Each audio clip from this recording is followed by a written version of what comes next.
किसी भयंकर रोग से पीड़ित है। ये जानकर रानी ने एक योजना बनाई और योजना अनुसार एक वैद्य का वेश धारण कर उन जादूगरनियों में से एक घर के आगे से आवाज लगाते हुए घूमने लगा। गंजापन, बहरापन, अंधापन या कोई भी रोग हो, पल भर में ठीक कर दूंगा।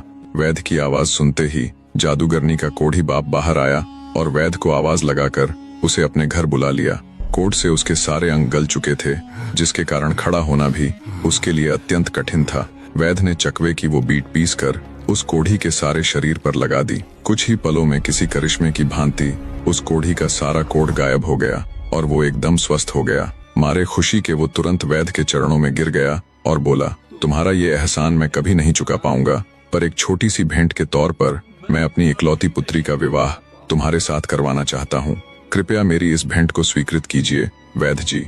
वैद्य ने उसका प्रस्ताव स्वीकार कर लिया और जादूगरनी के साथ विवाह कर लिया। विवाह पश्चात वैद्य ने जादूगरनी के पिता से कहा, अभी मुझे कुछ अधूरे काम निपटाने हैं, एक बार मैं उन्हें पूरा कर लूं, फिर वापस आकर अपनी पत्नी को अपने संग ले जाऊंगा।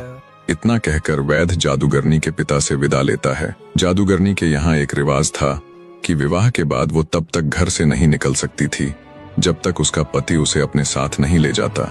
अंततः अब राजकुमार के पास एक जादूगरनी का आना बंद हो गया।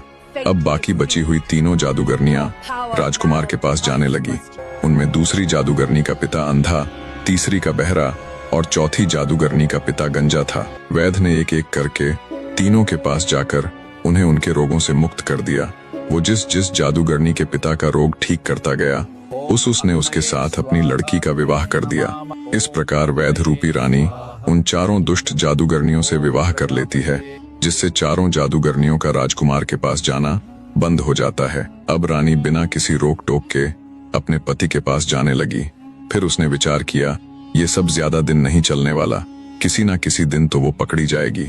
अंततः वो चारों जादूगरनियों से एक एक करके मिला और उनसे कहा कि अब वो वापस अपने स्वदेश जाने वाला है। वो जिस जिस जादूगरनी के आगे स्वदेश जाने का जिक्र करता गया, वो जादूगरनी कहती कि वो उसे भी अपने साथ ले चले। पहली बोली, मेरे पिता के पास उड़न खटोला है, जब हम चलने लगे तो तुम मेरे पिताजी से वो उड़न खटोला मांग लेना। दूसरी ने कहा, उसके पिता के पास झरझर कांथा है, जिसमें से जितना चाहो उतना सोना निकाल सकते हैं, अंततः तुम मेरे पिताजी से चलते समय उसे मांग लेना।